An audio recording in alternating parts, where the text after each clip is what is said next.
శక్తిమంతుడు సర్వాంతర్యామి అయిన మనందరి కన్న తండ్రి అయిన దేవుడు మనందరినీ ఇప్పటి వరకు కాపాడి మరొక దినాన్ని మనకి వరంగా ప్రసాదించి దేవుని మాటలు నేర్చుకోవడానికి మనకి ఇచ్చిన అవకాశాన్ని బట్టి మనందరి ఆత్మల కన్న తండ్రి అయిన దేవునికి మనందరి తరపున యేసుక్రీస్తు నామంలో కృతజ్ఞతాస్తుతులు చెల్లిస్తూ చేరి వచ్చిన మీ అందరికీ కూడా ప్రభు అయిన క్రీస్తు నామంలో నా శుభములు వందనాలు.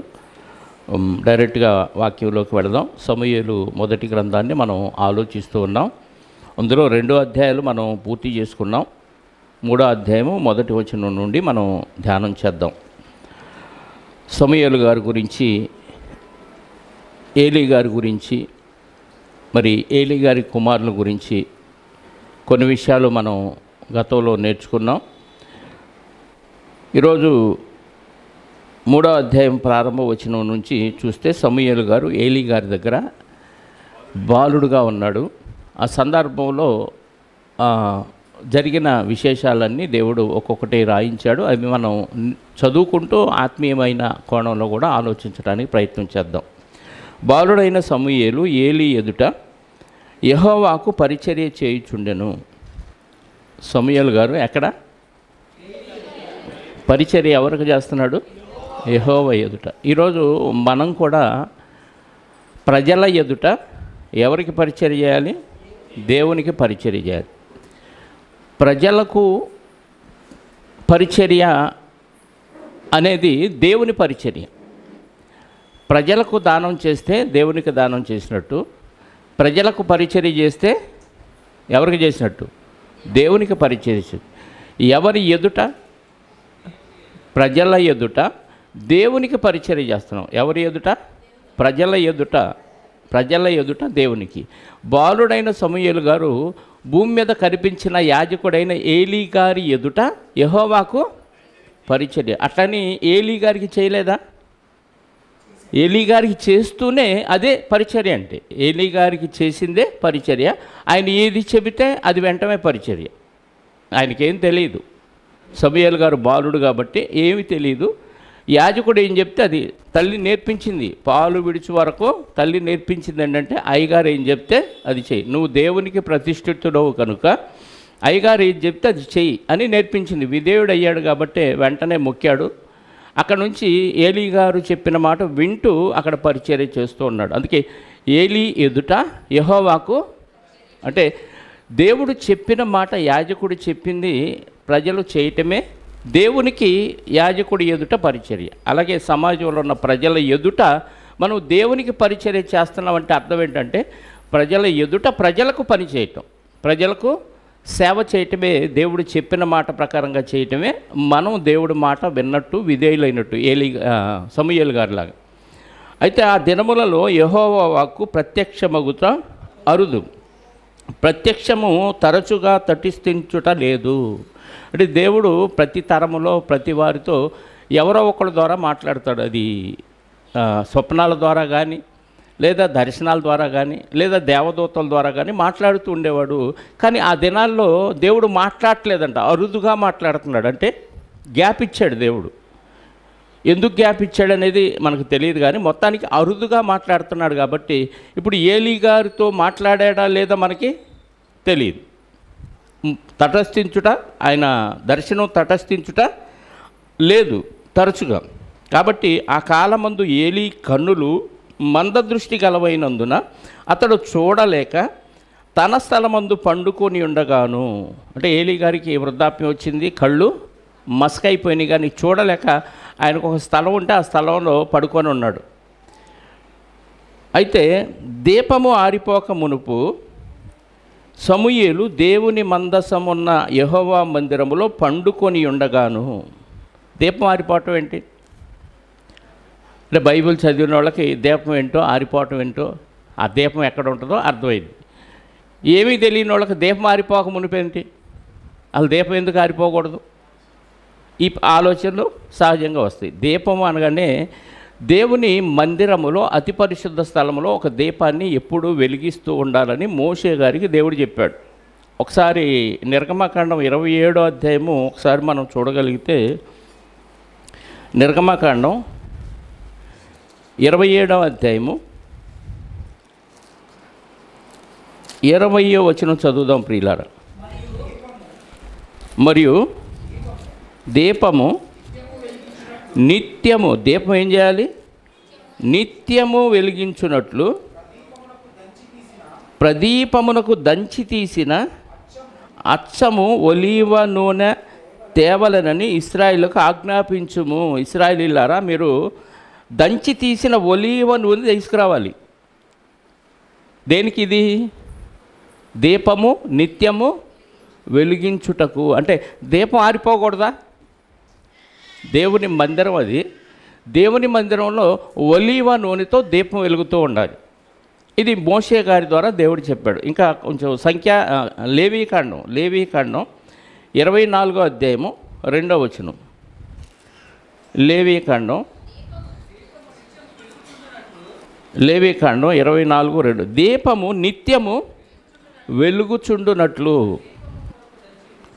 చాలండి. ఇక్కడ మనకి కావాల్సిన ఇన్ఫర్మేషన్ అంటే దేవుని మందిరములో అతి పరిశుద్ధ స్థలములో దీపము నిత్యము వెలుగుతూ ఉండాలి. ఈరోజు దీన్ని పట్టుకొనే క్రైస్తవులు చర్చిల్లో ఒక బల్బు పెడతారు. అప్పుడు దీపాలు ఇప్పుడు డైరెక్ట్ కరెంటుతో వెలుగుతూ ఆరిపోతూ ఉండే ఒక దీపం లేదా బెడ్ లైట్ అయినా చర్చిలో పెట్టే అలవాటు ఉంది. హైందవ దేవాలయాల్లో కూడా ఖచ్చితంగా నూనెతో వేసిన ఆ ప్రదీపం వెలిగిస్తూ ఉంటారు. ఎక్కడి నుంచి వచ్చిన ఈ సాంప్రదాయాలు అంటే ఇదిగో మోషే గారికి దేవుడిచ్చిన ధర్మశాస్త్రంలో నుంచి వచ్చింది. అక్కడ మందిరం, అక్కడ దేవుని మహిమ ఉంది. అక్కడ దీపం ఎప్పుడూ వెలుగుతూ ఉండాలి. మనకి అప్పుడు దేవుడు మందిరాన్ని, ఆ దేవుని మహిమను ఆ మందిరంలో చూపించాడు. అదే మోషే గారికి ఆ కొలతలు అవన్నీ ఇచ్చి చెప్పాడు. అంటే దేవుని మహిమ అక్కడ ఉంది, దేవుని సన్నిధి అక్కడ ఉందని ఇశ్రాయేలుకు సూచనగా దేవుడు వెలుగై ఉన్నాడు, నిత్యము వెలుగుతూ ఉంటాడు, ఆయన ఆరిపోయేవాడు కాదు. అది దేవుణ్ణి వెలిగించవలసిన వారు ఎవరు? యాజకులు కదా. దేవుణ్ణి వెలిగించాల్సిన, అక్కడ దేవుని మందిరంలో దీపాన్ని వెలిగించాల్సిన వాళ్ళు ఎవరు? యాజకులు. ఈయన మందదృష్టి కలిగిన వాడు కాబట్టి ఏలీ గారు ఆ పని ఎవరికి చెప్పాడు? బాలుడైన సమూయేలు గారు, నూనె అయిపోతూ ఉంటుంది, నూనె పోతూ ఉండయ్యా, దీపం ఆరిపోకూడదు అని చెప్పాడు. ఇప్పుడు మన కొత్త నిబంధనలో దేవుని మందిరం ఏది? మనమే. నీ దేహమే దేవుని ఆలయం. ఇప్పుడు మనల్ని యేసుక్రీస్తు వారు వెలిగించాడు. యేసుక్రీస్తు వారు మనల్ని వెలిగించాడు. ఇప్పుడు మనం ఏం చేయాలి? ఆరిపోవాలా, ఎలగాల? నిత్యమునా? అప్పుడప్పుడు వెలుగుతూ, అప్పుడప్పుడు ఏదో డిస్కో లైట్లు ఉంటాయి కదా, వీధి లైట్లు, వెలుగుతూ ఆరిపోతూ ఉంటాయి. ఆ లైట్ లాగా ఉండాలి. అక్కడ దేవుని సన్నిధి, దేవుని మందిరంలో దీపం నిత్యము వెలుగుతూ ఉండాలనే ఒక ఆజ్ఞ మోషే గారి ద్వారా దేవుడిస్తే, ఇప్పుడు కొత్త నిబంధనలో మనమే దేవుని ఆలయం. అతి పరిశుద్ధమైన స్థలం ఏదంటే మనమే. ఇప్పుడు మనల్ని, ఆరిపోయిన మనల్ని యేసుక్రీస్తు వారు ఏం చేశారు? వెలిగించాడు. లోకంలోనికి ఆ వెలుగు వచ్చింది, మనల్ని వెలిగించాడు. ఇప్పుడు మనం ఏం చేయాలి? మనం వెలుగుతూ అనేకుల్ని వెలిగించాలి. అంటే మన దీపం ఆరిపోకూడదు, అనేకమైన దీపాలని వెలిగించాలి. అంటే దేవుని సన్నిధిలో దీపం ఆరిపోకూడదు. ఒకసారి వెలిగించబడిన వాడు ఎట్టి పరిస్థితుల్లో ఆరిపోకూడదు. బుద్ధి లేని కన్యకల గురించి మనం నేర్చుకున్నాం కదా. 5 దీపాలు ఏమైపోయినాయి? ఆరిపోయినాయి.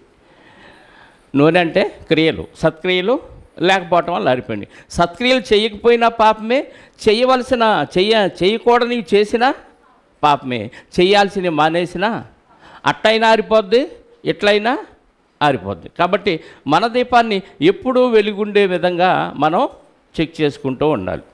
రైట్.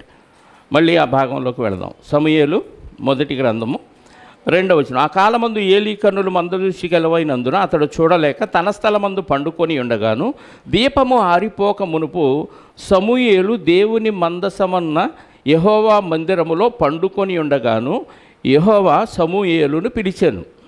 ఎవరు పిలిచారు? దేవుడే పిలిచాడు.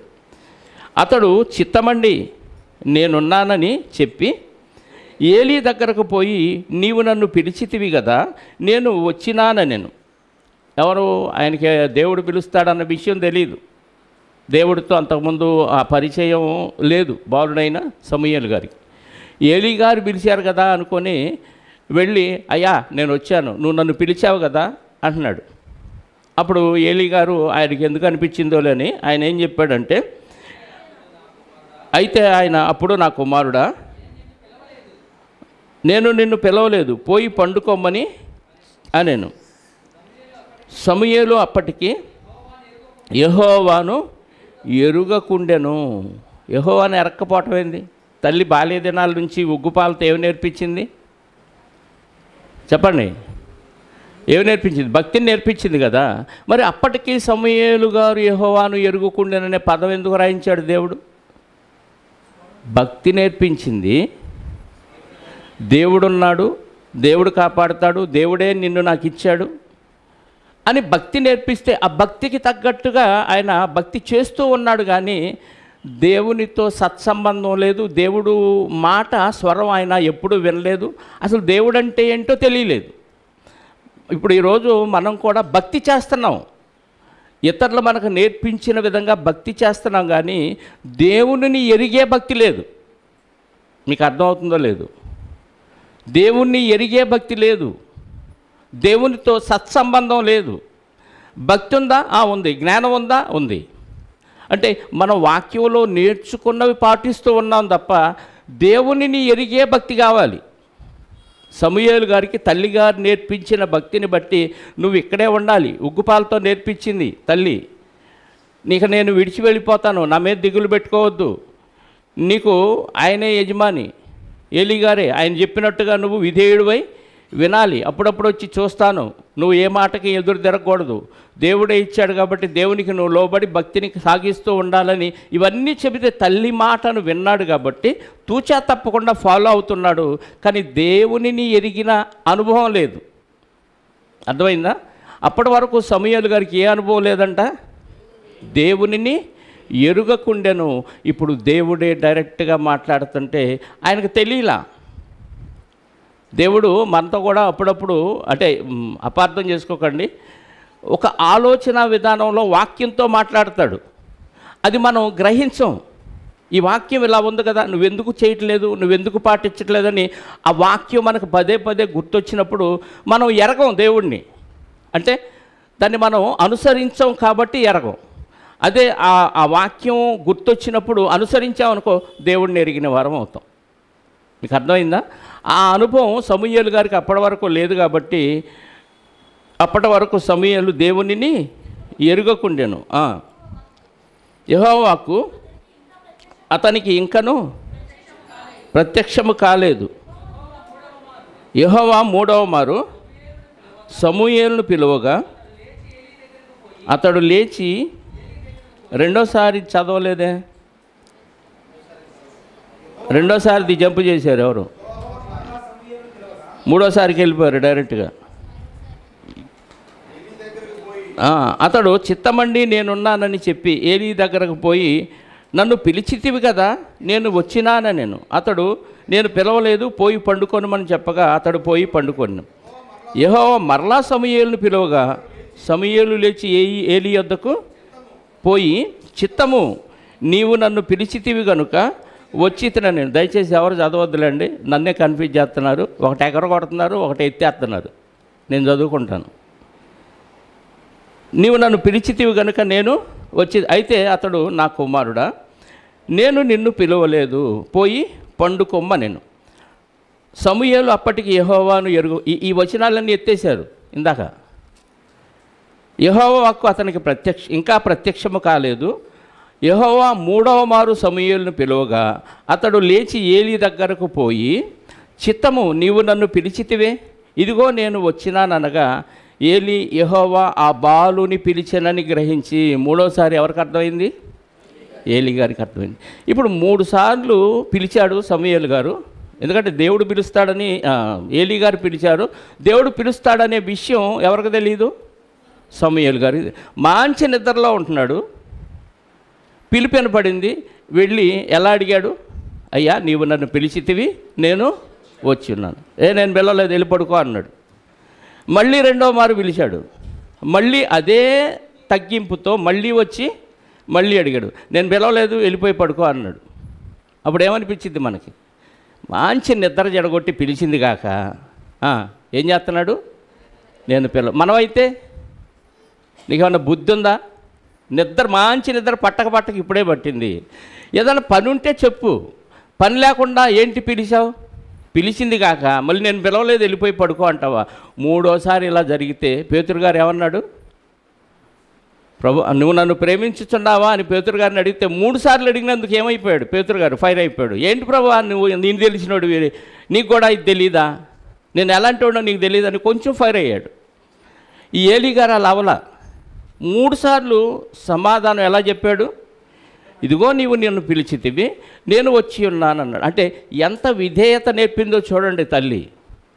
అన్నిసార్లు విసిగించినా నిద్రంతా త్యాగం చేసి లేచి వెళ్ళి అయ్యగారు పిలిచాడు, నేను పలకాలి, నేను ఉందే అందుకని భావించాడు. కాబట్టి ఎన్నిసార్లు విసిగించినా, అంటే పిలిచింది ఏలీ గారు అనుకున్నాడు కాబట్టి విధేయతగా వెళ్ళి నేనున్నాను అని చెప్పాడంటే భక్తి అంటే అలా ఉండాలి.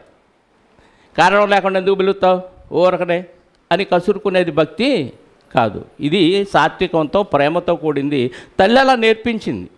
కాబట్టి 3ఓసారి పిలిచినా వెళ్ళిపోయి అలాగే అడిగాడు. అప్పుడు అర్థమైంది ఏలీ గారికి ఏమని, ఓహో 3 సార్లు నేను పిలవకపోయినా పిలిచినట్టుగా అనిపించిందంటే దేవుడు నాతో మాట్లాడలేదు, ఈ బాలుడితో మాట్లాడాడు అన్న విషయం అర్థమైపోయింది. ఎందుకంటే ఏలీ గారికి తన భక్తి ఏంటో, తన పిల్లల భక్తి ఏంటో అర్థమైపోయింది. దేవుడు మాట్లాడలేదు అంటే అర్థం ఏంటి చెప్పండి? దేవుడు మాట్లాడలేదు అంటే నీ భక్తి సరిగ్గా లేదు అని అర్థమైపోయింది. నా క్యారెక్టర్ నాకు అర్థమైంది. దేవుడు అందుకే నాతో మాట్లాడకుండా ఇదిగో బాలుడైన సమూయేలుతో మాట్లాడాడన్న విషయం అర్థమైపోయి ఏమని చెప్పాడు సమాధానం? 8వ వచనం, యెహోవా 3వ మారు సమూయేలును పిలవగా అతడు లేచి ఏలీ దగ్గరకు పోయి, చిత్తము నీవు నన్ను పిలిచితివే, ఇదిగో నేను వచ్చితిననగా ఏలీ యెహోవా బాలుని పిలిచినని గ్రహించి, నీవు పోయి పండుకోము, ఎవరైనా నిన్ను పిలిచిన ఎడల యెహోవా నీ దాసుడు ఆలకించుచున్నాడు, ఆజ్ఞ ఇమ్మని చెప్పుమని సమూయేలుతో అనగా సమూయేలు పోయి తన స్థలమందు పండుకొనెను. ఏం చెప్పాడు గురుగారు?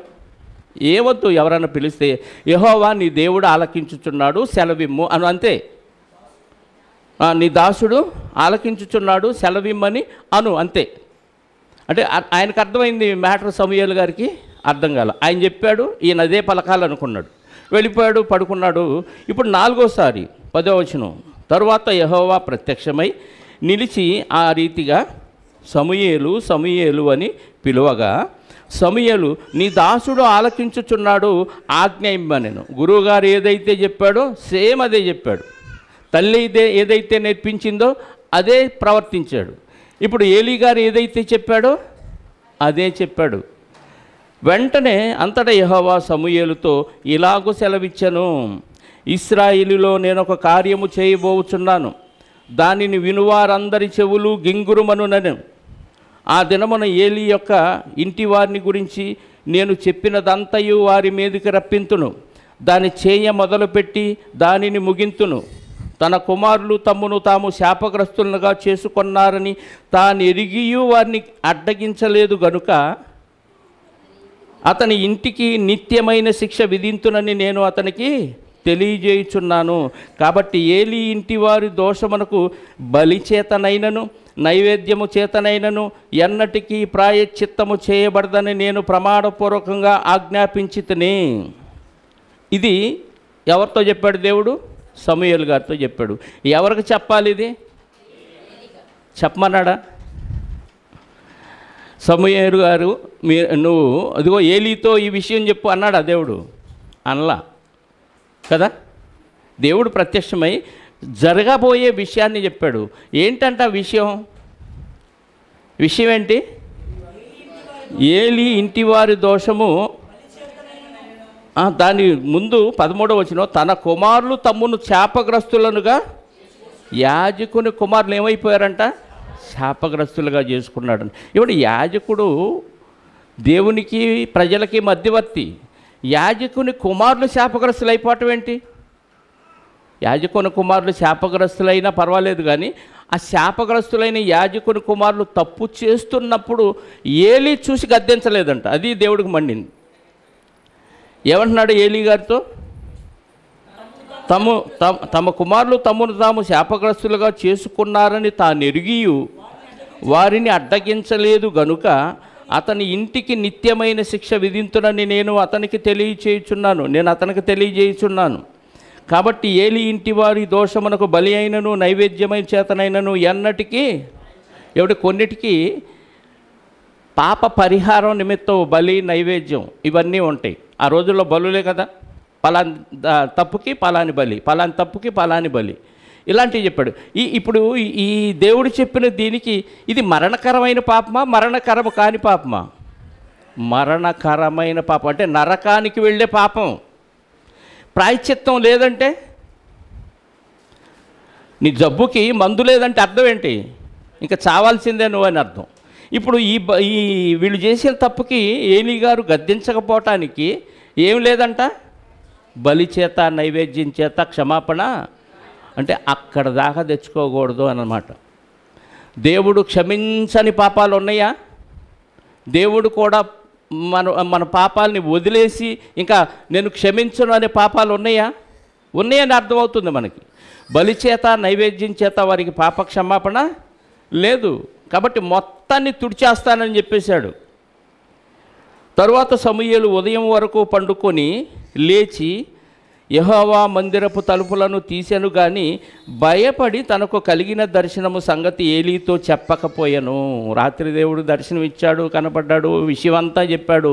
భయపడిపోయి తెల్లారిన దాకా పడుకున్నా అంట. మామూలుగా అయితే ఎర్లీగా లేచేవాడేమో. ఉదయం వరకు పండుకొని లేచి అనే పదం వాడాడంటే కొంచెం లేటుగానే లేచాడు, దేవాలయపు తలుపులు తెరిచాడు. కానీ ఏలీ గారితో ఈ విషయం చెప్పలేదు. ఎందుకు? భయపడ్డాడు. ఆయన పెద్ద ఆయన చెప్పిన విషయం ఆయన గురించి. ఇది ఆయనకు అర్థమైందో లేదో ఏలీ గారికి, దేవుడు చెప్పింది మాత్రం ఖచ్చితంగా గుర్తుంటుంది.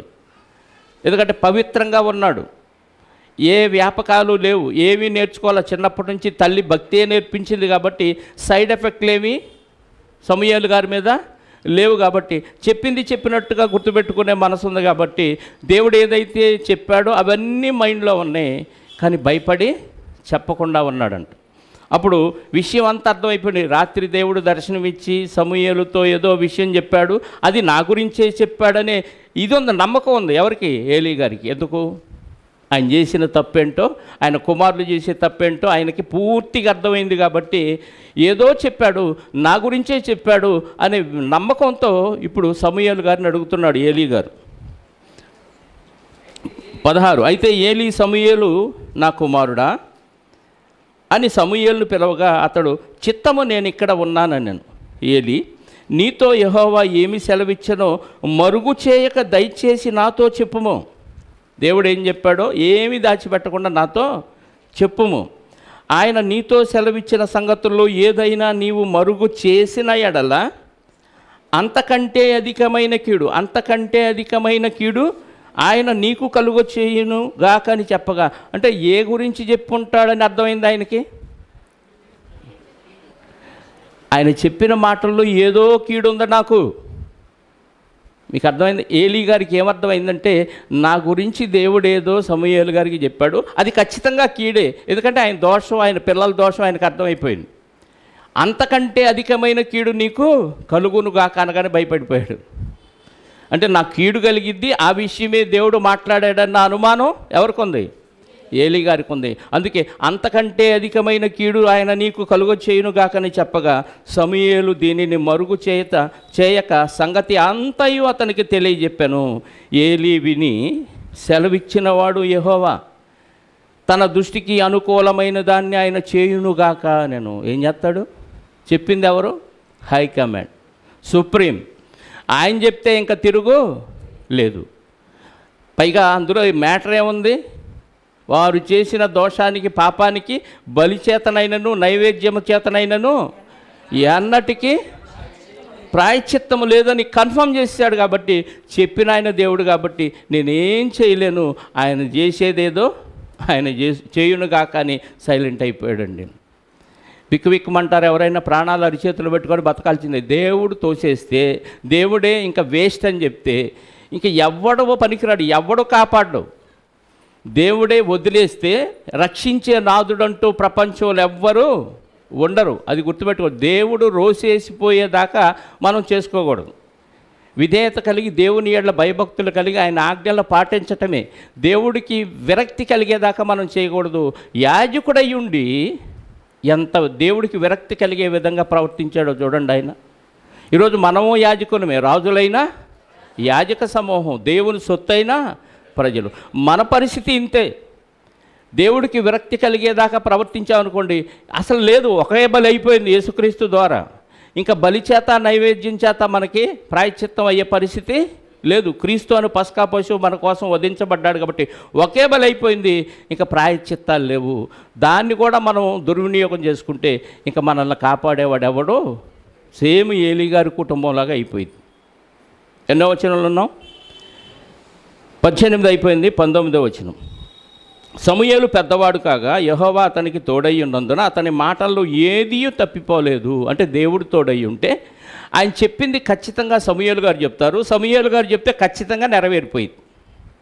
అర్థమైందా? అంటే దేవుని ప్రవక్త ఏదైనా చెబితే జరిగితే అతను దేవుని ప్రవక్త, జరగకపోతే ఒకసారి జరిగి ఒకసారి జరగకపోతే కూడా దేవుని ప్రవక్త కాదు. 100% పీస్ టు పీస్ జరగాలి, పిన్ టు పిన్ జరగాలి. అలా జరిగితేనే అతడు దేవుడి చేత తెలియచేయబడి చెప్పిన ప్రవక్త అని మనం కన్ఫర్మ్ చేసుకోవాలి. ఈ రోజుల్లో ప్రవక్తలు అంటూ ఎవరు లేరు. ఎవడో 100%గా చెప్పలేరు. నీళ్ళల్లో చీకట్లో ఒక రాయేస్తాడు, తగిలితే నేను ప్రవక్తను అంటాడు, తగలకపోతే మనం చూశారుగా, సీఎంగా పలానాయన గెలుస్తాడు, పలానాయన ఓడిపోతాడు అని ఎన్నో ప్రవచనాలు చెప్పారు. దానికి కూడా మళ్ళీ వాక్యంతో విభిన్నంగా మాట్లాడుతూ ఉన్నారు. దేవుడు మనసు మార్చుకున్నాడంట. అదేమంటే నినివే పట్టణం వాళ్ళ దగ్గర దేవుడు మనసు మార్చుకున్నాడు కదా. ఇప్పుడు కూడా ఆయన గెలిపిద్దాం అనుకున్నాడు దేవుడు, అదే ఈ ప్రవక్తకు బయలుపరిచాడు. ఇప్పుడు దేవుడు మనసు మార్చుకున్నాడు, వీళ్ళని గెలిపించాడు అంటున్నాడు. దేవుడినే మోసగాడుగా చేస్తున్నారండి దొంగ అబద్ధ ప్రవక్తలు కదా. ఇక్కడ పెద్దవాడైపోయాడు, ప్రవక్త చెప్పింది చెప్పినట్టు జరిగిపోతుంది. దేవుడు అతనికి తోడై ఉందని అతని మాటల్లో ఏదియూ తప్పిపోలేదు. కాబట్టి సమూయేలు యెహోవా ప్రవక్తగా స్థిరపడినని దాను మొదలుకొని బెయేషెబా వరకు ఇశ్రాయేలు అందరూ తెలుసుకొని, అంటే చెప్పింది చెప్పినట్టు జరుగుతుంటే ఖచ్చితంగా దేవుని ప్రవక్త ఇతనే అని అందరికీ అర్థమైపోయింది. దాను మొదలుకొని బెయేషెబా వరకు ఉన్న ప్రాంతాల్లో ఉన్న ఇశ్రాయేలీలందరికీ ఓహో సమూయేలు గారు దేవుని ప్రవక్త అనే విషయం అర్థమైపోయింది. మరియు షిలోహులో యెహోవా మరలా దర్శనమిచ్చుచుండెను. షిలోహులో యెహోవా తన వాక్కు చేత సమూయేలునకు ప్రత్యక్షమగుతూ వచ్చెను. సమూయేలు ఆ మాట ఇశ్రాయేలు అందరిలో వెల్లడి ఆయను. మరలా దేవుడు ప్రత్యక్షం అవుతున్నాడు, సమూయేలు గారితో మాట్లాడుతున్నాడు, సమూయేలు గారు ప్రజలకు చెప్తున్నాడు, అన్నీ నెరవేరిపోతున్నాయి. కాబట్టి దేవుని ప్రవక్త ఎవర్రా ఈ తరంలో అంటే సమూయేలు గారు. అందరికీ ఇశ్రాయేలీలందరికీ అర్థమైపోయింది. 4వ అధ్యాయం. ఇశ్రాయేలు ఫిలిస్తీన్లతో యుద్ధము చేయుటకై బయలుదేరి ఎబెనెజరులో దిగగా ఫిలిస్తీన్లు ఎఫెకులో దిగిరి.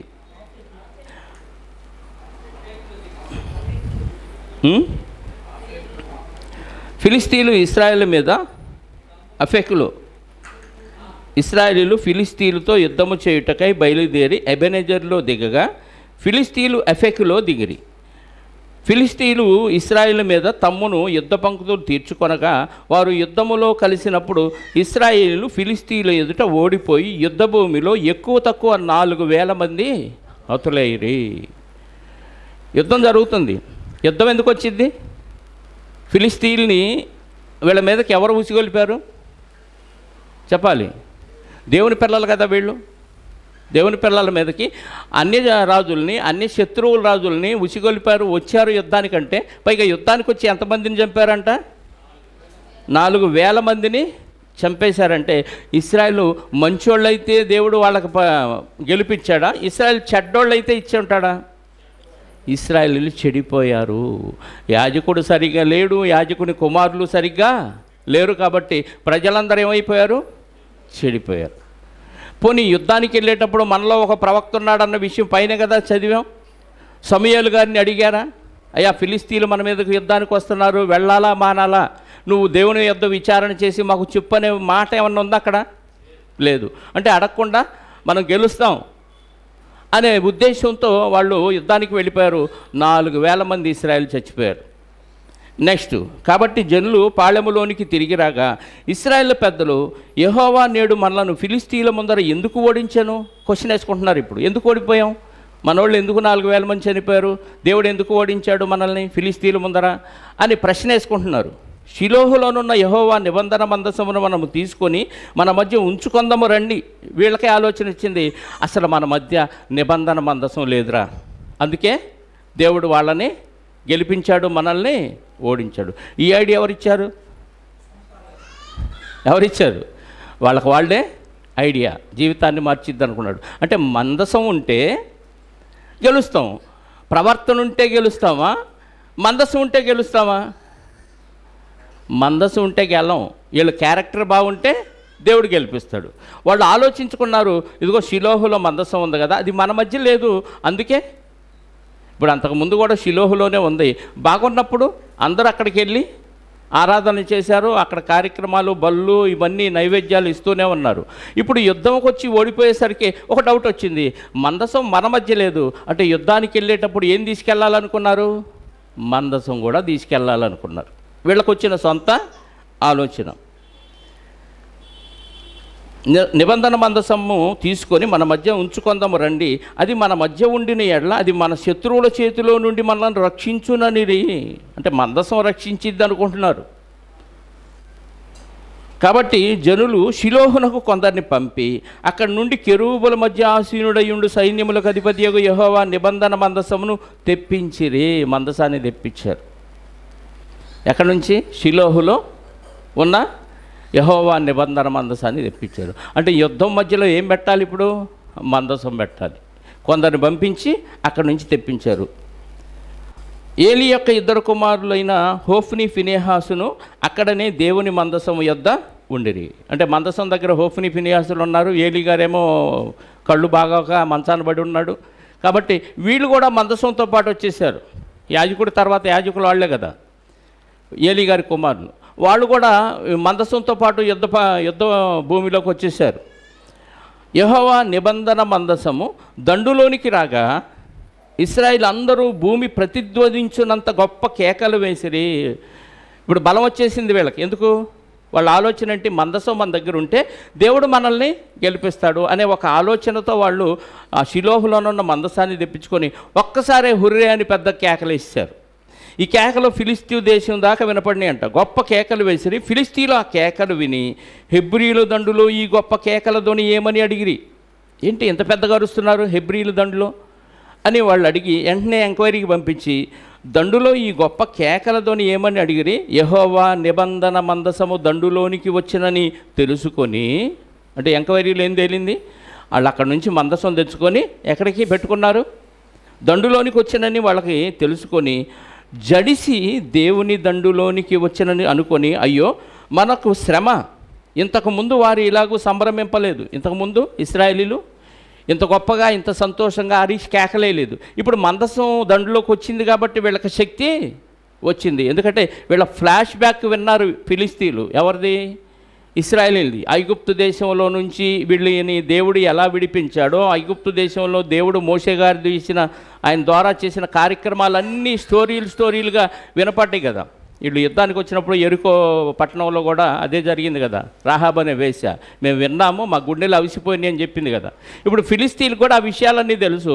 వామ్మో వాళ్ళ దేవుని మందసం దండులోకి వస్తే ఇంకా మనం తట్టుకోలేము, వాళ్ళు అందుకే హ్యాపీగా సంతోషంగా ఉన్నారని వీళ్ళు భయపడ్డారంట. ఎవరు? ఫిలిస్తీన్లు భయపడ్డారు. అయ్యో మనకు శ్రమ, ఇంతకుముందు వారు ఇలాగూ సంభవింపలేదు, అయ్యయ్యో ఆ మహాశూరుడకు ఈ దేవుని చేతిలో నుండి మనల్ని ఎవడు విడిపించగలరు? మహాశూరుడు యెహోవా, ఆయన చేతిలో నుంచి మనల్ని ఎవరు విడిపించగలరు? అరణ్యమందు అనేకమైన తెగుళ్ళ చేత ఐగుప్తులను హతము చేసిన దేవుడు ఈయనే కదా. అరణ్యంలో అనేకమైన తెగుళ్ళ చేత ఐగుప్తులను చంపిన దేవుడు యెహోవాయే కదా. ఫిలిస్తీన్లారా ధైర్యము తెచ్చుకొని వారు మీకు దాసులైనట్టు మీరు హెబ్రీలకు దాసులు కాకుండా బలాఢ్యుడై యుద్ధము చేయడని. ఇవన్నీ దేవుడికి ఎంత భయపడ్డారు, అయినా ధైర్యం చేసి ఎట్లా వచ్చారు యుద్ధానికి? వాళ్ళ దేవుడు మామూలుడు కాడు. అయినా ధైర్యం తెచ్చుకోండి, హెబ్రీలు మనకు దాసులైనట్టు మీరు వాళ్ళకు దాసులు అవ్వద్దు. ఖచ్చితంగా మన దగ్గర శక్తి ఉంది, సామర్థ్యం ఉంది, బలాఢ్యులు ఉన్నారు కాబట్టి మనం ఖచ్చితంగా గెలుస్తాం. ఆ దేవుడు కాదు, వాళ్ళు కాదు, ఎవడేమొచ్చినా మనల్ని ఏం చేయలేడని మళ్ళీ ధైర్యాన్ని కూడగట్టుకున్నాడు. ఒక పక్కేమో వాళ్ళ దేవుడు చేసిన అద్భుతాలు మహత్కార్యాలు గుర్తు చేసుకొని భయపడ్డది వాస్తవమే, కానీ మళ్ళీ ధైర్యం చేసుకొని మొండి ధైర్యంతో ఇశ్రాయేలు మీద యుద్ధానికి వచ్చేసారు. 10వ వచనం, 4వ అధ్యాయము 10వ వచనం. ఫిలిస్తీన్లు యుద్ధము చేయగా ఇశ్రాయేలు ఓడిపోయి అందరూ తమ తమ డేరాలకు పరిగెత్తుకొని వచ్చి, ఇదేంటి మందసం ఉంటే కూడా ఓడిపోయారంట, దేవుని మందసం ఉంటే కూడా ఓడిపోయారంట. తమ తమ డేరాలకు పరిగెత్తి వచ్చారు. అప్పుడు అత్యధికమైన వధ జరిగెను. ఇశ్రాయేల్లో 30,000 కాల్బలము కూలెను, మరియు మందసం పట్టబడెను. బాబా, అంతకుముందు ఎంత? 4,000 మంది, ఇప్పుడు ఎంత? 30,000 మంది. మందసం లేనప్పుడే 4,000, మందసం వచ్చినాక మరి దేవుని శక్తి సామర్థ్యాలు ఏమైపోయినాయి? దేవుడు శక్తిమంతుడే. ఆ శక్తిని ఎరిగి మనం ఉపయోగించుకున్నప్పుడు దేవుడు మనకు ఉపయోగపడతాడు. దేవుడి శక్తి ఏం తక్కువ కాదు, కానీ మనం దాన్ని ఉపయోగించుకునే విధానంలో ఫెయిల్ అయిపోతున్నాం. మీకు అర్థమైందా? ఇశ్రాయేలీలు వాడుకునే విధానంలో దేవుణ్ణి ఉపయోగించుకోవాలా. వీళ్ళు పవిత్రతగా లేరు, పాపం చేస్తూ పారంపర్యాచారంగా మందసం ఉంటే మనం గెలుస్తాం అనుకున్నారే తప్ప దేవుని సన్నిధి మన దగ్గర లేదని మర్చిపోయారు. అసలు ఇశ్రాయేలు మందసాన్ని పట్టుకోవటానికి అన్యుడికి ఎన్ని గుండెలు కావాలి చెప్పండి? ఎందుకంటే ఇశ్రాయేలీల్లో లేవీయులు తప్ప, మీకు అర్థమవుతుందా? ఇశ్రాయేల్లో లేవీయుల్లో యాజకులు తప్ప మరొకటి దాన్ని టచ్ చేయకూడదు మందసాన్ని. ఉజ్జా అనే ఒక వ్యక్తి ఎద్దుల బండి మీద మందసం తీసుకొస్తున్నప్పుడు పడబోతే ఎద్దు కాలు జారి ఒంగిపోతే బండి చెయ్యి జాసి పట్టుకుంటే టప్పని చచ్చిపోయాడు. దేవుడు మొత్తేశాడు, అంత పవర్ఫుల్ మందసం. యాజకులు తప్ప ఎవడు దాన్ని టచ్ చేయకూడదు, అంత కఠినమైన రూల్ పెట్టాడు దేవుడు. అలాంటిది అన్యుడు పట్టుకెళ్ళిపోయాడేంటి? మందసం పట్టబడిందంటే మీకు మందసం విలువ తెలియలేదు. ఇశ్రాయేలుకి ఏం తెలియలా? మందసం విలువ, దేవుని మహిమ పోయింది అక్కడ. ఒట్టి కర్రలతోనూ రేకులతో పొదగబడిన ఆకారం అయితే ఉంది, కానీ దానిలో దేవుని మహిమ కోల్పోయాడు. ఎందుకు దేవుని మహిమ లేకుండా పోయిందంటే వీళ్ళు చేసిన అపవిత్రతకు దేవుడు అక్కడ ఉండలేకపోయాడు. మనం కూడా దేవుడు ఉన్నంతకాలం మనలో పరిశుద్ధాత్మను పెట్టాడు. పరిశుద్ధాత్మ తట్టుకోలేనంతగా పాపం చేసామనుకోండి వెళ్ళిపోతాడు, వెళ్ళిపోతే రాడు. అక్కడ కొంతమంది భక్తులు ఉన్నారు కాబట్టి వెళ్ళినా మహిమ తిరిగి వచ్చింది. ఇప్పుడు రాడు పరిశుద్ధాత్ముడు. దేవుడు నివసించే విధంగా మన దేవాలయాన్ని దేవుడు నివసించే విధంగా మలుచుకోవాలి. అప్పుడు దేవుని మహిమ ఉంటుంది, దేవుని అద్భుత కార్యాలు మనలో జరుగుతాయి. మన విషయంలో దేవుడే బాధపడి వెళ్ళిపోయే అంతగా మన దేహాన్ని మనం మలుచుకోకూడదు. వాళ్ళు ఇశ్రాయేలు సమాజం మొత్తం భ్రష్టులైపోయారు. అందుకే దేవుని మహిమ మందసంలోంచి వెళ్ళిపోయింది. వాళ్ళు మందసాన్ని ప్రేమించారు, కానీ మందసములో ఉన్న దేవుని మహిమను పట్టించుకోలే. మీకు అర్థమైందా? చాలామంది దేవాలయాలను ప్రేమిస్తారు, దేవాలయానికి దండం పెడతారు, వెళుతూ వెళుతూ సిలువు కనపడితే ఫ్లయింగ్ కిస్ ఇస్తారు, విగ్రహం కనపడితే మరియమ్మది కానీ యేసుక్రీస్తుది కానీ ఎవరిది కనపడినా దండం పెట్టుకుంటారు, కానీ దాని వెనక ప్రభువు పడిన శ్రమని కష్టాన్ని మాత్రం గుర్తు చేసుకోరు. ఇక్కడ పరిస్థితి ఎలా ఉంది? ఎంతమంది చచ్చిపోయారు? 30,000 మంది కాల్బలము కూలెను, మరియు దేవుని మందసము పట్టబడెను. ఒకసారి సమూయేలు 2వ గ్రంథం 6-7 చూడండి. ఉజ్జాగారు పడిపోయిన సందర్భం. సమూయేలు 2వ గ్రంథం 6వ అధ్యాయము 6-7 వచనాలు చదవండి దయచేసి.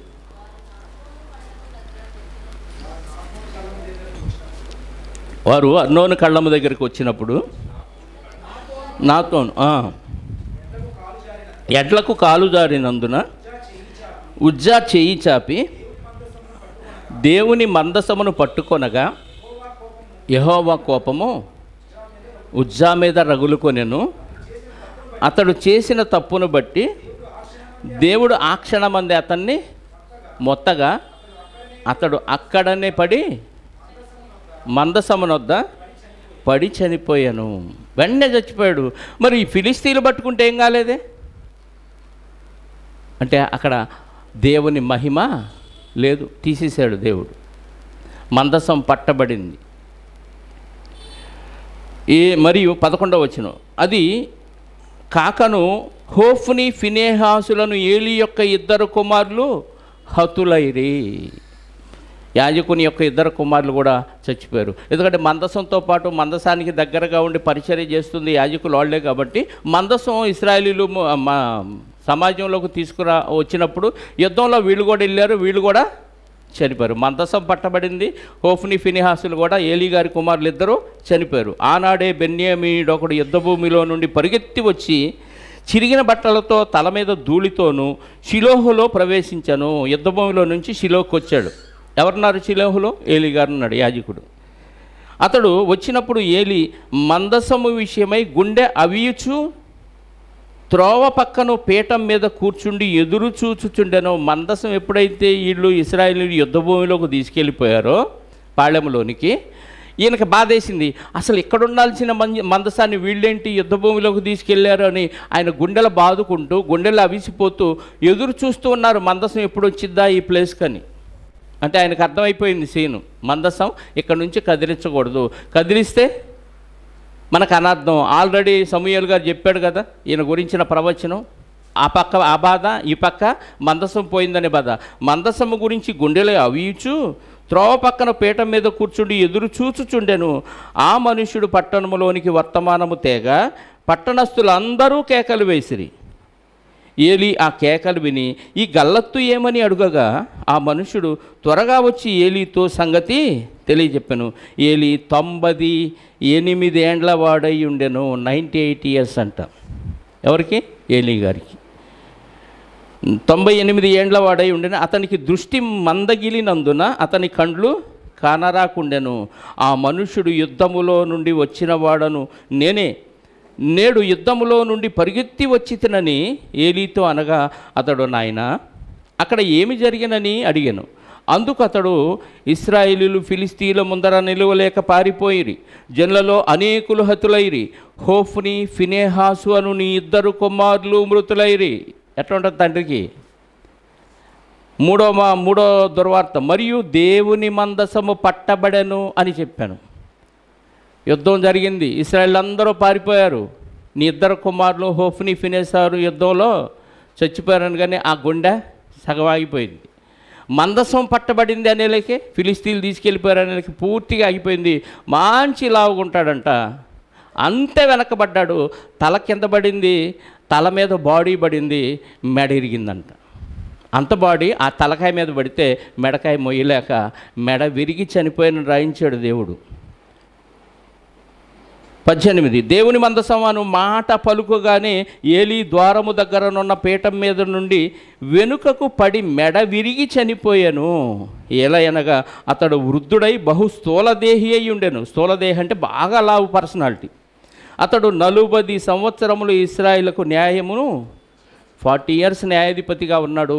98 సంవత్సరాలప్పుడు ఈ వార్తలు విని, దుర్వార్త, ఒకటి పిల్లలు చనిపోవటం, 2 మందసం పట్టబట్టం, వెంటనే వెనక్కబడ్డాడంట, మెడ విరిగి చనిపోయాడంట. చూసావు, దేవుడు చెప్పింది చెప్పినట్టుగా ఎలా యాజకుడైనా దేవుడు వదిలిపెట్టడు, ఎవరిని దేవుడు వదిలిపెట్టడు. దేవుడిని అక్రమం చేస్తే, దేవుడికి అన్యాయం చేస్తే ఎవరిని దేవుడు అందులో యాజకుడు లేడు, మహాభక్తుడు లేడు, ఎవరినైనా దేవుడు వేసేస్తాడు, అందులో డౌటే లేదు. అయితే మరణకరమైన పాపం చేసే స్థితికి మనం వెళ్ళకూడదు. ఇప్పుడు ఏలీ గారు కుమారులు ఏం చేశారు? ప్రాయశ్చిత్తము లేని పాపము చేసినట్టుగా మనకిక్కడ కనపడుతూ ఉంది ప్రియులారా. 19వ వచనం, ఏలీ కోడలు ఫినేహాసు భార్య అప్పటికి గర్భము కలిగి కనపృద్ధులై ఉండగా దేవుని యొక్క మందసము పట్టబడననియు, ఏలీ యొక్క ఇద్దరు కుమారులు ఫినేహాసు భార్య ఏలీ గారి కోడలు కనపొద్దులై ఉండగంటే కనే దినాలు దగ్గరకు వచ్చినాయి, డెలివరీ డేస్ దగ్గర పడినాయి అని అర్థం. మందసం పట్టబడిననియు తన మామయు తన పెనిమిటియు చనిపోయిననియు ఆమె విని నొప్పులు తగిలి మోకాళ్ళ మీద కృంగి ప్రసవమయ్యను. గర్భంతో ఉన్న వాళ్ళకి కనే దినాలు వచ్చినప్పుడు భయంకరమైన దుర్వార్త వింటే నొప్పులు బాగా పెరిగిపోతాయి అన్నమాట. మామూలుగానే లేనిపోయిన కడుపులు నొప్పి వచ్చి శరీరంలో ఒకలాంటి భయంకరమైన బాధ కలిగిద్ది. ఏదన్నా సాడ్ న్యూస్ కానీ ఇలాంటివి వింటే స్త్రీలకి, ముఖ్యంగా ప్రెగ్నెన్సీతో ఉన్న స్త్రీలకి ఎప్పుడు సంతోషంగా ఉండాలని శ్రీమంతం అలాంటి కార్యక్రమాలు చేస్తూ ఉంటారు. అంటే బిడ్డ మీద ప్రభావం పడిద్ది. ఇప్పుడు ఏమే ఒకసారి మాంగారు చనిపోయారు, మందసం పట్టబడింది, భర్త కూడా చనిపోయాడనే మాట వినగానే వెంటనే నొప్పులు వచ్చేసినాయి, మోకాళ్ళ మీద కుంగి వెంటనే ప్రసవమైంది.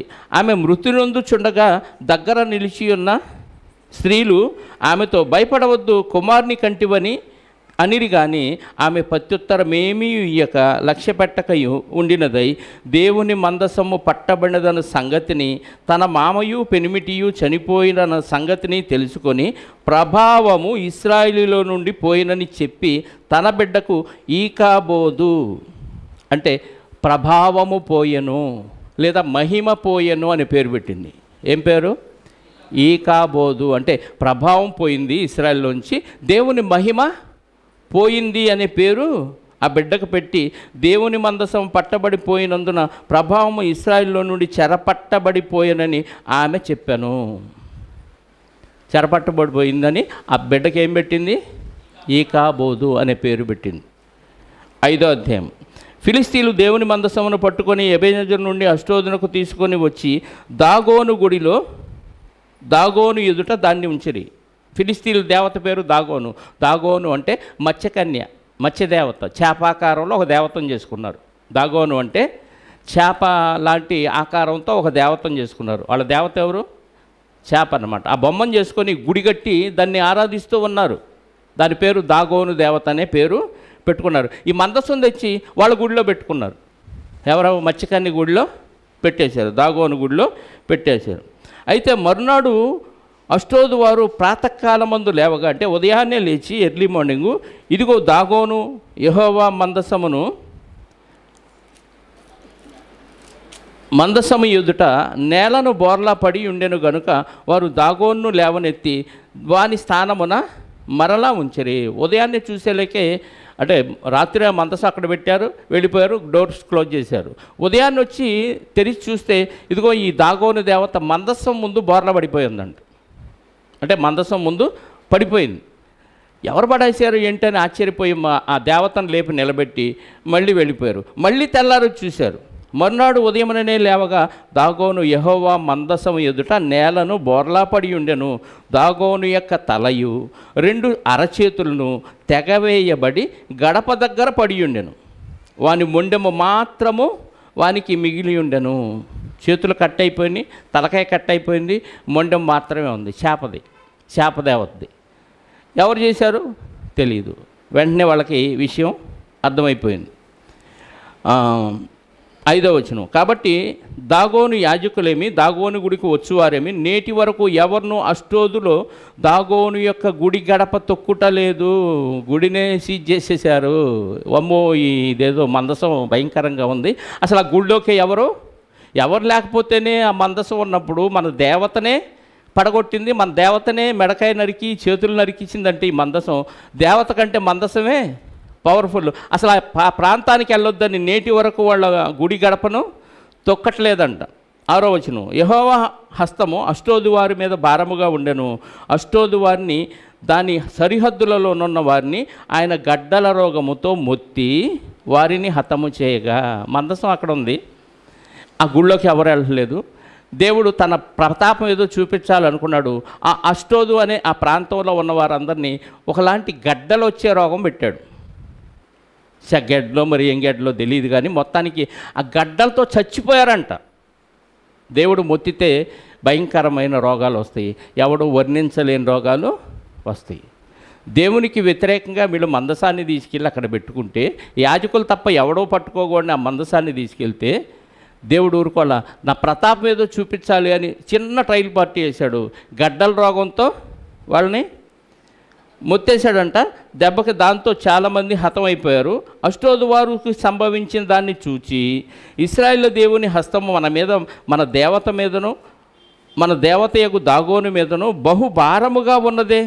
ఆయన మన మందసము మన మధ్య ఉండుటయే దీనికి కారణము కదా అని అది ఇక మన మధ్య ఉండకూడదని చెప్పుకొని ఫిలిస్తీన్ల సర్దారులందరినీ పిలువనంపించి ఇశ్రాయేలు దేవుని మందసమును మనము ఏమి చేయుదమని అడిగిరి. అసలు కారణం అర్థమైపోయింది. ఇదిగో ఇశ్రాయేలు దేవుని మందసం మన మధ్య ఉండటాన్ని బట్టే మనకి ఈ రోగాలు వస్తున్నాయి, చచ్చిపోతున్నారు మనోళ్ళు. కాబట్టి ఇశ్రాయేలీలు ఫిలిస్తీన్లో సర్దార్లు ఉంటారు, 5 సర్దార్లు, 5 ప్రాంతాలకి 5 సర్దార్లు వాళ్ళని పరిపాలిస్తూ ఉంటారు. వాళ్ళందరినీ పిలిచి సమావేశం వేసి ఇదిగో ఈ మందసాన్ని ఏం చేద్దాం, ఇది ఉండటం వల్లే మనకి ఇది జరుగుతుంది అని ఒక డౌట్ వచ్చి వాళ్ళు అందరినీ పిలిచి సమావేశం వేసి అడిగితే అందుకు వారు ఇశ్రాయేలు దేవుని మందసము మనము ఏమి చేయదమని, అందుకు వారు ఇశ్రాయేలు దేవుని మందసమును అక్కడ నుండి గాతు పట్టణమునకు పంపుడని చెప్పగా, అంటే అది కూడా ఫిలిస్తీన్ల ప్రాంతమే. ఇప్పుడు అష్డోదులో ఉంది, నెక్స్ట్ ఎక్కడికి పంపించాడు, గాతు పట్టణమునకు పంపుడని చెప్పగా జనులు ఇశ్రాయేలు దేవుని మందసమును అక్కడ నుంచి గాతునకు మోసుకొని పోయిరి, పక్కన ఉన్న గాతు అనే ప్రాంతానికి తీసుకెళ్ళిపోయారు. అయితే వారు అష్డోదు నుండి గాతునకు దాన్ని మోసుకొని పోయిన తరువాత యెహోవా హస్తము పట్టణపు పెద్దలకును పిన్నలకును రహస్య స్థానముల్లో గడ్డలను లేపి వారిని మొత్తి గొప్ప నాశనము చేశాను. సీక్రెట్ పార్ట్స్లో గడ్డలు వచ్చినాయి అంట. ఇంకెట్ నడిచి ఉంటారో చూడండి, అర్థమైందా? రహస్య స్థానాల్లో గడ్డలను రేపి వాళ్ళని మొత్తాడు. దెబ్బ ఉంటి ఆ గాతు వారు కూడా బెత్తరపోయారు. ఇక 10వ వచనం, వారు దేవుని మందసమును ఎక్రోనుకు పంపివేయగా, నెక్స్ట్ ఇక్కడ వద్దురా బాబు అని ఆ ప్రాంతం నుంచి ఏ ప్రాంతానికి పంపించాడు, ఎక్రోన్ అనే ప్రాంతానికి పంపివేయగా దేవుని మందసము ఎక్రోన్లోనికి వచ్చినప్పుడు ఎక్రోనీయులు కేకలు వేసి మనలను మన జనులను చంపివేయవలనని వీరు ఇశ్రాయేలు దేవుని మందసమును మన యొద్దకు తీసుకొని వచ్చిరి. వాళ్ళకి అర్థమైపోయింది, ఆల్రెడీ 2 ప్రాంతాల్లో గడ్డలో చచ్చిపోయారు, ఇప్పుడు ఇది మన దగ్గరకు వస్తే మనల్ని చంపటానికి చూసారా, వాళ్ళ నుంచి వాళ్ళు రక్షించుకొని మనల్ని చంపటానికి ఆ మందసాన్ని మన దగ్గరికి తెచ్చారని వాళ్ళందరూ మీటింగ్ పెట్టుకున్నారు. కాగా జనులు ఫిలిస్తీన్ల సర్దార్లను అందరినీ పిలువనంపించి మళ్ళీ మీటింగ్ పెట్టుకున్నారు. ఇశ్రాయేలు దేవుని మందసమును మనలను జనులను చంపకుండునట్లు స్వస్థానమునకు దాన్ని పంపించుడండ్రి. దేవుని హస్తము అక్కడ బహుభారముగా ఉండెను గనుక మరణ భయము ఆ పట్టణస్థులందరికీ పట్టి ఉండెను. చావక మిగిలిన వారు గడ్డల రోగము చేత మొత్తబడిరి. ఆ పట్టణస్థుల కేకలు ఆకాశం వరకు వినబడినంటే ఆ గడ్డల బాధ ఎంత భయంకరమో చూడండి. ఆ బాధ భరించలేక కేకలు ఎక్కడి దాకా వినపడ్డాయి అంట. అంటే ఎంత పెద్దగా అరిస్తే, ఎంత బాధ ఉంటే ఎంత పెద్దగా అరుస్తారు. పగోడికి కూడా ఈ బాధ రాకూడదు అనిపించే విధంగా బాధ పెట్టాడు దేవుడు. గడ్డ చిన్నదే అవ్వచ్చు కానీ బాధ ఏమంటే భూమి మీద చిన్న గడ్డొత్తేనే కేకలు ఆకాశానికి అంటితే మరి పాతాళంలో నరకంలో కేకలు బయటికి రావు. కటిక చీకటి గల బెలములో అక్కడక్కడే సమసిపోతూ ఉంటాయి. ఎవడో పక్కవుడు ఆలకించే పరిస్థితి కూడా లేదు. మనం ఖచ్చితంగా మారాలంటే దేవుని ప్రేమన్న అర్థం అయ్యి మారాలి, లేదా నరకంలో దేవుడు శిక్షించే బాధనన్నా తలుసుకొని మారాలి. 60-70 మించి లేదు మన బతుకు. ఈ 60-70లో దేవుని వాక్యాలు ఎన్ని విన్నా మార్పు రాలేకపోతే ఇటు దేవుని ప్రేమార్థం అయ్యన్నా మారాలి, లేదా పాతాళంలో నువ్వు పొందబోయే కేకలు ఆకాశానికంటే పరిస్థితిలో లేవు. అక్కడక్కడే పాతాళంలోనే సమసిపోయే పరిస్థితి. నీ మొర ఆలకించే నాదుడు ఉండడనే భయంతోనన్నా మనం మారాలి ప్రియులారా. దేవుని దీపం ఎప్పుడూ మన హృదయంలో వెలుగుతూనే ఉండాలి. వాక్యంతో ఎప్పటికప్పుడు వెలిగించుకుంటూ ఆ వెలుగు వలన సత్క్రియలు చేస్తూ అనేకులను వెలిగించే పనిలో మనం ఉంటేనే మనం పాతాళములో ఈ కేకలు లేకుండా దేవుని సన్నిధిలో ఆనందంగా సంతోషంగా సదాకాలం ఉంటాం. అందుకోసమే దేవుడు ఇదిగో ఎంత తక్కువ ధరలో ఎంత ప్రత్యేకమైన పుస్తకాన్ని మనందరికీ చాలా చేరువలో మనకు అర్థమయ్యే భాషలోకి అనువదింపజేసి ప్రపంచంలో అన్ని భాషల్లోకి తర్జుమా చేయించి ఎందుకు ఇచ్చాడంటే ఏ ఒక్కరూ నశించట దేవునికి ఇష్టం లేదు కాబట్టి. ఎంత ప్రేమ చూపిస్తున్నాడో చూడండి. ఇది ఒకప్పుడు రాజుల దగ్గర, ధనవంతుల దగ్గర ఉంది. దాన్ని చదవాలంటే రాజుల దగ్గరికి వెళ్ళాలి, లేదా యాజకుల దగ్గరికి వెళ్ళాలి. ఇప్పుడు అందరికీ అందుబాటులోకి ఎందుకు తెచ్చించాడు దేవుడు అంటే అందరూ మారు మనసు పొందాలి, అందరికీ దేవుని ప్రేమార్థం కావాలి, అందరూ వెలగాలి, వెలిగించాలి. అందుకే దేవుడు దీన్ని మన చేతికి ఉచితంగా తక్కువ ధరలో ఇచ్చాడు. మిగతా భాగం వచ్చే వారం నుంచి మనం నేర్చుకుందాం. 5 అధ్యాయాలు కంప్లీట్ అయినాయి. 6వ అధ్యాయంలోకి నెక్స్ట్ వీక్ ప్రవేశిద్దాం. ప్రార్థన చేసుకుందాం.